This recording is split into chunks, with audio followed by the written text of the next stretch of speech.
Jai Hind everyone, welcome you all to Force Defense Academy. After Venezuela, the USA looks forward to get Greenland.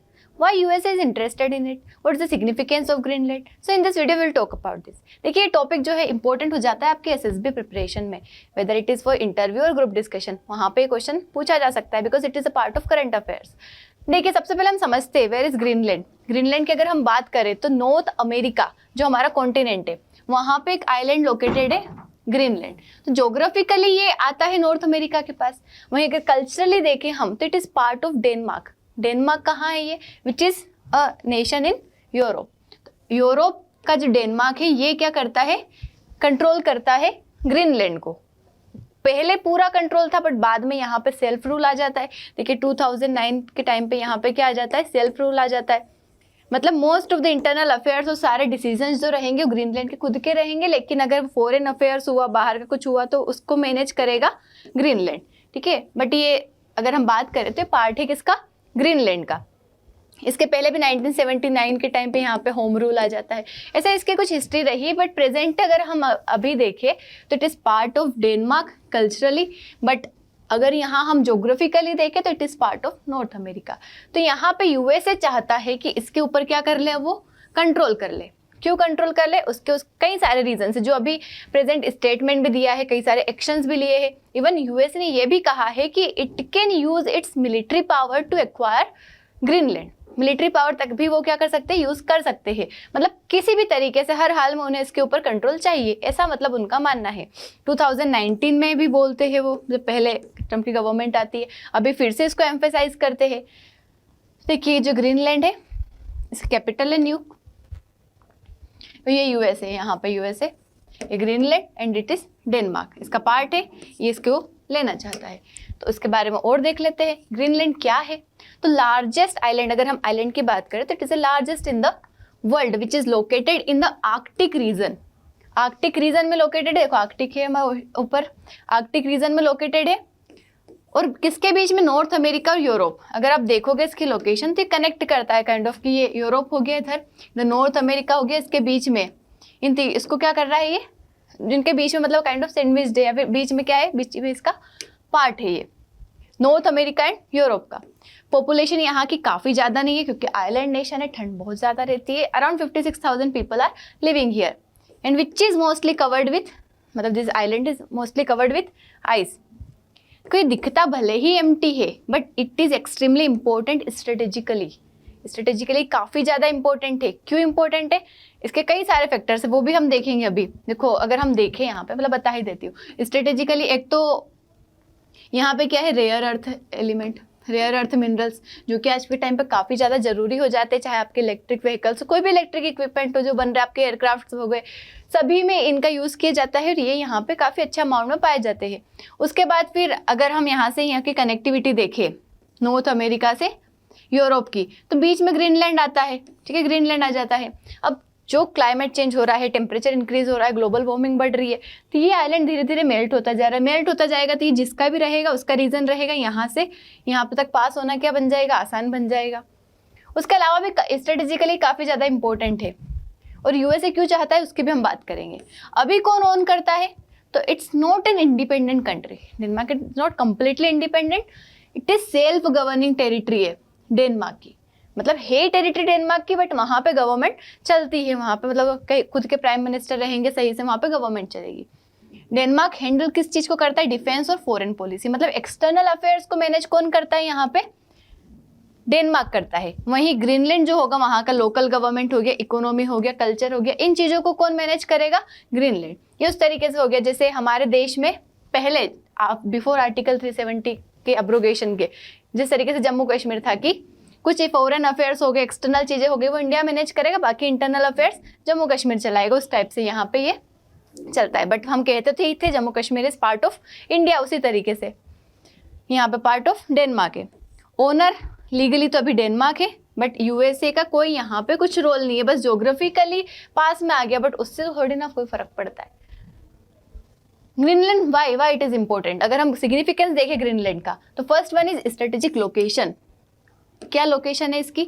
Greenland lies on the shortest route between US and Europe. Route का काम करता है, shortest route between US and Europe. And it is very important for military aircraft, missile tracking, Arctic naval route. मतलब यहाँ से हम इस जगह पे, रीजन पे कंट्रोल अच्छे से बना सकते हैं। तो इसलिए यूएस ने यहाँ पे एक बेस भी बना रखा है अपना, ठीक है। ये यहाँ पे मिलिट्री इंपॉर्टेंस अगर हम देखें तो जैसे पिटुफिक जो है एक एयर बेस बना रखा है यूएसए ने ऑलरेडी, कहाँ पे, ग्रीनलैंड में, जो कि उसको सपोर्ट करता है। मिसाइल का अर्ली वार्निंग सिस्टम प्रोवाइड करवाना, उसके साथ ही स्पेस और रडार ट्रैकिंग, सर्विलांस का काम करता है, मॉनिटरिंग का काम करता है। तो इन चीज़ों में यूएसए को ये हेल्प करता है। तो इसीलिए ये जो रीज़न है काफ़ी ज़रूरी है मिलिट्री एयरक्राफ्ट के लिए, मिसाइल ट्रैकिंग के लिए, आर्कटिक का जो नेवल रूट है उसको कवर करने के लिए। जो भी कवर करेगा वो अपने एनिमीज को इजीली मॉनिटर और सर्विलांस कर पाएगा। That's why its location is very strategic for every nation. Now we talk about the natural resources which are present in Greenland. So that is rare earth minerals. Rare earth minerals अभी बताया था, जो कि काफ़ी important होते हैं हमारे electric equipments हो गया, सेमीकंडक्टर्स हो गया, मिसाइल हो गया, फाइटर जेट हो गया, मोबाइल फोन हो गया। तो इन सभी में इसका यूज़ किया जाता है। एंड इट इज़ पॉसिबिलिटी कि वहाँ पे थोड़े बहुत इसके रिजर्व भी मिल सकते हैं। तो ये जो रिसोर्सेस होते हैं काफ़ी क्रिटिकल हो जाएंगे मॉडर्न वॉरफेयर और टेक्नोलॉजी के लिए। तो इसके लिए भी चाहता है, क्योंकि अभी जो है यूएसए काफ़ी ज़्यादा डिपेंडेंट है किसके ऊपर, चाइना के। वही most of the nation, China हो गया, ताइवान हो गया, वहीं पे सबसे ज़्यादा मिलते हैं। तो उनके ऊपर डिपेंडेंस कम हो जाएगी अगर यहाँ पे मिल जाएगा तो। Next one is climate change factor. देखो आइस मेल्ट हो रहा है आर्कटिक का, तो नया जो शिपिंग रूट बन जाएगा, माइनिंग ईजी हो जाएगी। तो ग्रीनलैंड जो रहेगा काफ़ी वैल्यूएबल हो सकता है फ्यूचर टाइम में भी, प्रेजेंट में भी है, फ्यूचर में भी हो सकता है। तो that's why USA wants Greenland, ठीक है। और अनदर रीजन अगर हम देखें यूएसए का, तो टू स्टॉप रशिया, क्योंकि रशिया अपनी मिलिट्री एक्टिविटी जो है आर्कटिक रीजन में इंक्रीज कर रहा है। तो to counter Russia that place Greenland can play a important role. And to block China, China भी चाहता है आर्कटिक के ट्रेड रूट, मतलब ट्रेड रूट तक पहुंचे, वहां पे मिनरल्स को ऑक्यूपाई करे। तो टू ब्लॉक चाइना, रशिया और चाइना को ब्लॉक ऑलवेज हमेशा कौन करना चाहता है, यूएसए। तो इसलिए उसके लिए क्या हो जाएगा, ये हेल्पफुल हो जाएगा। There after two strengthen US defence, मतलब खुद की डिफेंस को और इंक्रीज करने के लिए, बढ़ाने के लिए भी क्या रहेगा, इंपॉर्टेंट रहेगा।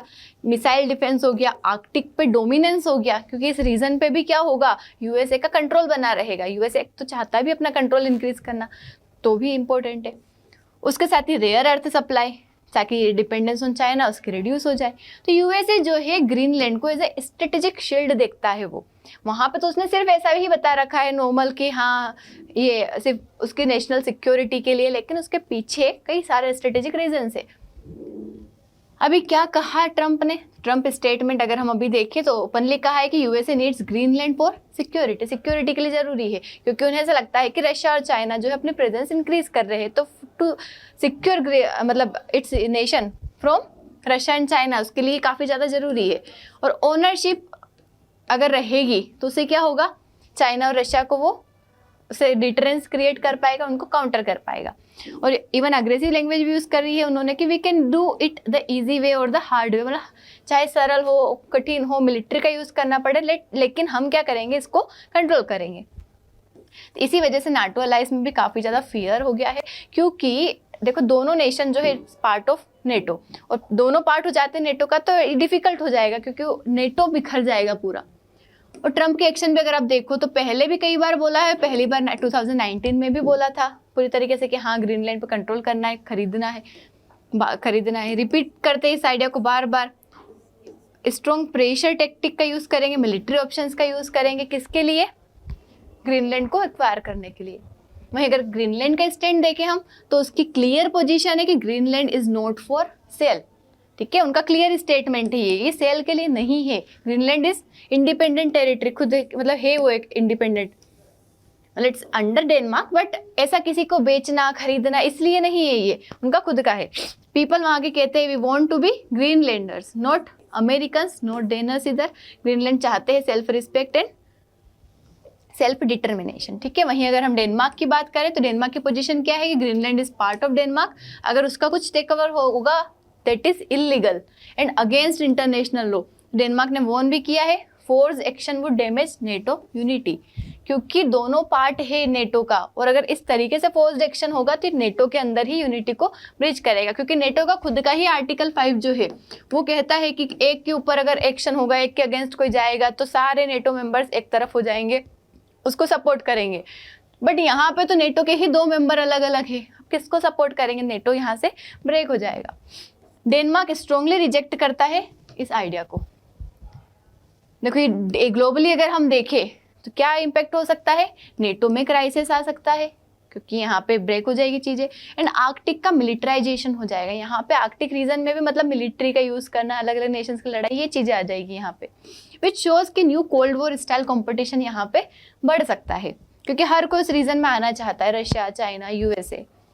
तो आर्कटिक क्या बन सकता है? Next global power battlefield possibility कि आगे आने वाला टाइम पे बन सकता है। तो USA wants Greenland for security and power, but Greenland belongs to Denmark and its people who strongly reject any American take over. That's all about this issue. I hope समझ आया होगा। Thank you so much. जय हिंद। अगर आपको किसी particular topic पे video चाहिए तो you can comment over here.